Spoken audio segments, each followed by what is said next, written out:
The Toronto Blue Jays get outpitched in game two. The offense does not show a lot of life whatsoever. We'll break it down right here on Locked On Blue Jays.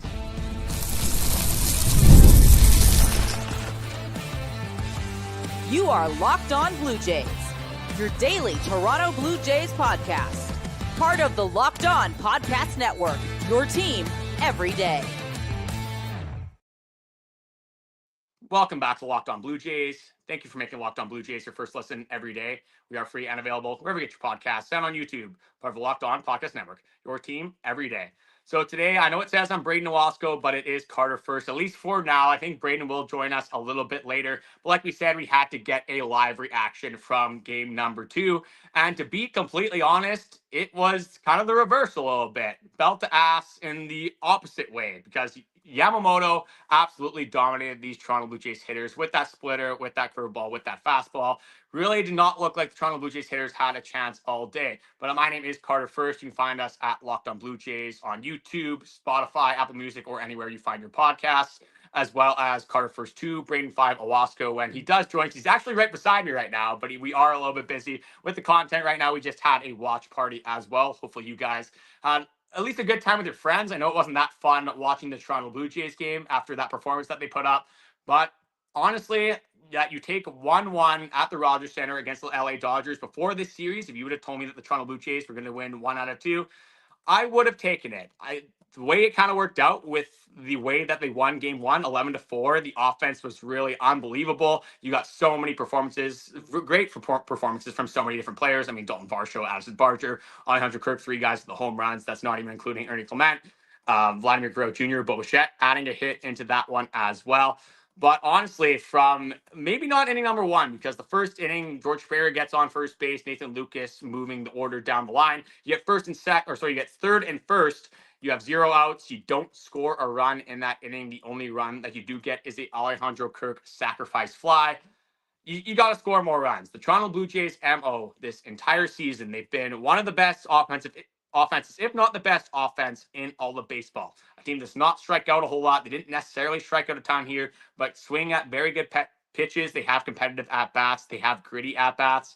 And the whole MO, the whole goal for the Toronto Blue Jays in this game, honestly in this series, looking at the Los Angeles Dodgers starting rotation, is you got to get to that starting rotation early. You have to make them throw pitches, and you have to grind away at bats. They did a very good job against Blake Snell in game number 1, making him go out of that baseball game in the middle of that 5th inning. But Yamamoto, unfortunately for the Blue Jays, their advantage in this series was to get to the Los Angeles Dodgers bullpen. Unfortunately, when you allow the starter to go 9 innings in full, a complete game, the second complete game in a row for Yamamoto, which is incredible on its own regard. But we're going to focus on the Toronto Blue Jays here. Most of the time in the regular season, you can tip your cap to an opposing pitcher. In the World Series, that's just not something that exists. You cannot throw away a game in a World Series, especially against the Los Angeles Dodgers with the starting rotation, with the juggernaut lineup, with all the experience they have in the world. If the Toronto Blue Jays would have won this game, you go up 2-0 at the Rogers Center, you go to the Dodger Stadium, you go to LA, and all you really have to do is win one game. If you win one game, you're 3-2 going back to the Rogers Center, and we all know how good this team was at home, the best team at home in all of the major leagues. So overwhelmingly, just very disappointing from the Toronto Blue Jays after that first game. And this is kind of how the series is going to be dictated. If the Toronto Blue Jays offense scores, it's probably going to go how the first game went. Maybe not 11 runs necessarily, but this offense is prolific. They can get 5, 6, 7. They can get 5, 6, 7 in an inning, never mind an entire game. So the Toronto Blue Jays are going to have to hit. We knew that going into the series, whether it's Varsho, whether it's Alejandro Kirk, Vladimir Guerrero Jr., again, a very hard hit double. I actually thought it was gone off the bat today, but Vladimir Guerrero Jr., you're going to need big at-bats from him, George Springer, Nathan Lucas. You can go down the line. We know how good this offense is. Just really didn't show up today. And first time in a while, it feels like the Toronto Blue Jays have faced a pitcher with a very good splitter, and Yamamoto definitely got his use on that splitter today. Just some of the swings. It almost looks like some Trey Savage swings that we saw in the Seattle Mariners series, the Yankee series, maybe a little bit in the Dodgers series as well. The Toronto Blue Jays, it seems like they haven't really faced a very good splitter pitcher up to this point this year, and Yamamoto definitely was a rude awakening for this baseball club. So 1-1 going back to the Los Angeles Dodger Stadium, going back to LA. We knew this was never going to be easy. We knew this was never going to be a Toronto Blue Jays sweep. As much as we would have liked it to be a sweep, the Los Angeles Dodgers are a very good team. We got a ton more that we want to get into it. A little bit more game stuff that we want to go into, but also some of your comments as well. That is one of our favorite parts of the podcast. Hearing what you guys have to say as well, as much as we watch every single pitch. Whether you guys watch every single pitch or just, watch the playoffs or, watch casually throughout the year, we love to hear the perspectives from you guys. So a ton more that we want to get into. We'll dive into all of that after this short break. Today's episode also brought to you by FanDuel. The NBA is back, and there's no better place to get in on the action than FanDuel, the official sports betting partner of the NBA. There's so much to bet on right now. NBA, MLB, NFL, CFL, NHL, all of it is back in action. I said I wasn't the biggest NFL or NBA fan, but you know what? Getting back into sports betting helped me get back into the NBA. Even if you missed the start of a game or want to ride the hot hand, FanDuel has live bets on everything from who will score next to fourth quarter comebacks. Plus, you can even combine your live bets into a same game parlay for a shot at a bigger payout.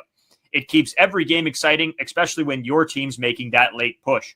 Trust me, with the Toronto Blue Jays, the amount of late game comebacks they've had, get in on the action and you might be able to make some money. Right now, FanDuel is giving new customers $300 in bonus bets when your first $5 bet wins. So head to FanDuel.com to sign up and play your game with FanDuel, the official sports betting partner of the NBA. So a little bit more that we do have to get into here. I'm going to start with a couple of comments and then go into just a couple more things to end off the episode. A couple of what a beatdown. We are doomed. You sound like a lot of people that I was watching this Toronto Blue Jays game with. Like, again, going into this series, if you would have told me that the Toronto Blue Jays were going to be a 1-1 split going back to LA, I would have taken that. Again, the way it kind of played out in front of our faces, that's not exactly the way you wanted it, especially, laying that beat down that you did in the first game. You probably wanted to take advantage in a second game because all you have to do, if you would have won one game in LA, you go back to the Rogers Center 3-2, all you have to do is split the series at home, that little 2-game series you would have had, and things would have looked pretty good in Toronto Blue Jays land, but who would have thought the Dodgers make it a little bit tougher than we would have anticipated. Didn't expect the Blue Jays to win 2 in a row. I was really hoping for it. I did believe, again, at this point, you have to believe every single time in this team, whether it's Max Scherzer game 3, which we will talk about more on tomorrow's episode, Shane Bieber for game number 4. Doesn't really matter who the pitchers are. You just got to believe for this Toronto Blue Jays team. If you're looking at it on paper, the Dodgers are going to win probably 99.9% of the time. But we've watched Toronto Blue Jays all year. We've watched 162. We know how gritty this baseball team is. We know how tough of outs they are, especially on the offensive side. The pitching has a little bit to be desired, but you got to love what this Toronto Blue Jays offense is doing besides game 2 of this World Series. But I still believe in what this offense can do. If we win against LA, I want us to win at home. So that means we lose a couple. I'm okay with that. I mean, imagine the Rogers Center after a World Series win, whether it's game 6, whether it's game 7, would be absolutely electric. I envy all of you guys that were able to go out to that World Series game, whether it was game 1 or game 2, preferably game 1, obviously, just how electric that crowd was.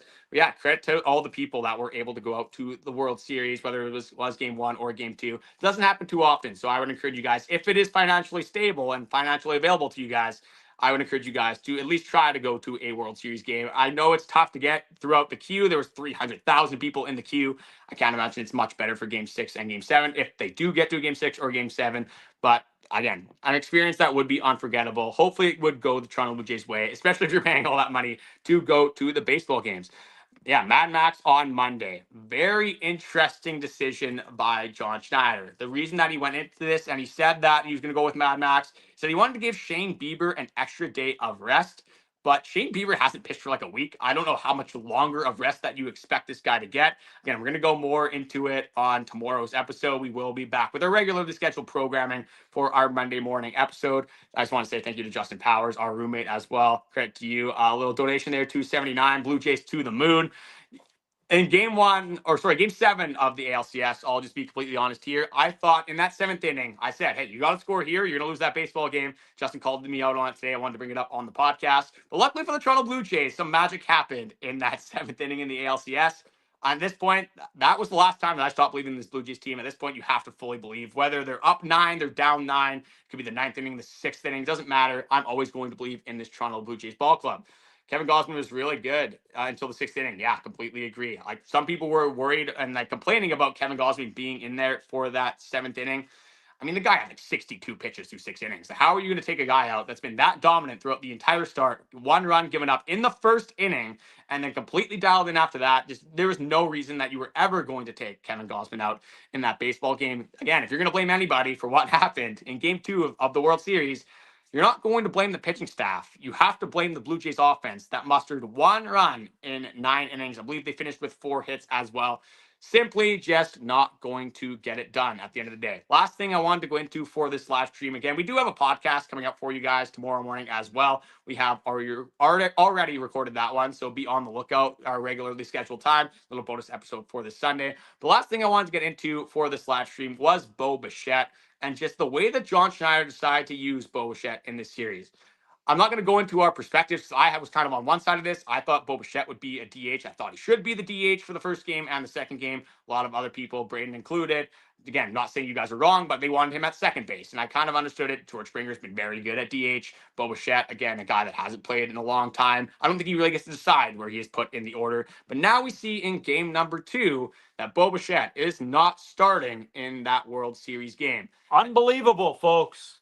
And Brandon is going to join us in the last little bit here. I'll just throw it over to you without the chair to start off. But how do you feel about the Bo Bichette move with not starting him in game 2? I'm sickened. I'll give you mine even. Thank you. Okay. This is something that absolutely sickens me. I'm not going to lie to anybody. Either there should have been 2 scenarios in this ball game. Either that Bo Bichette was starting this game at second base and you rolled it just like you did last game, or you don't put Bo Bichette in because he's too injured to play. What upsets me is you bring him in late game to be a pinch hitter and then a defensive replacement. This just doesn't make sense to me. And I know there's a lot of people that are probably on my side about this as well. And I think Carter is as well. I don't want to put words into his mouth or anything. But how this situation was handled was completely wrong. Either you play Bo Bichette because you believe in him and you believe that he's going to do damage, or you believe he's too injured and he's not willing to play. Anything else is just absolutely ridiculous to me. But I wanted to throw that in there. Sorry, I was listening from across the room. I'll give it back to Carter. Yeah, not even across the room. Like he was literally in this seat that I was sitting in, and I'm just gonna slide over here, and we're back with the live stream. But yeah, it's not the way that Toronto Blue Jays fans wanted this one to end. Would have looked real good having a day off, a celebration tonight. Now I guess we're gonna, drink the sorrows a little bit away today. But again, a 1-1 series, not the worst case scenario for the Toronto Blue Jays to be in, albeit though.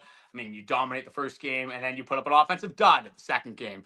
You got to hope that the Blue Jays can find the median at some point. You got to hope that this offense can be consistent as they have been all year. I'll take one more look at the comments here. My mom's actually in the comment section. Maybe the first time ever. Where are the gnomes? We're actually in her basement right now. So shout out to her for where we're at right now. A little bit off brand of the podcast. Not at my homestead, at least not at Braden's homestead. But shout out to all the moms out there for, making things happen, especially with the Toronto Blue Jays in the World Series. But I'll throw it over to the gnome over here. Is there anything else to add for the live stream to end it off? I'll throw it over to you to end it. This is where I want to leave things. For everybody that's watching, and we're sorry this is a little all over the place, and it is what it is. This is what it was going to be all along. We can't be upset. We can't sit here and be upset that it's 1-1 in this series. I look ridiculous. We can't sit here and be upset about a 1-1. We know that this team can battle, that they can do the job. The offense wasn't what they wanted. We wanted them to be tonight. And I don't think that we all want to sit here and be 100% out on this team. And I don't want anybody to do that. I want everybody to come back for game 3 ready to go, like this team is going to have success, because that's what we've done all season. They get punched in the mouth, they punch right back. So as Carter has said, we appreciate all of you guys that have tuned in for all of this, and we hope that you guys will tune in for all of the content coming this week as we continue on through the World Series. Thanks, everybody, and we will see you guys later. We are going to go have a bunch of beers to drown out our sorrows. Hopefully you guys can do the same.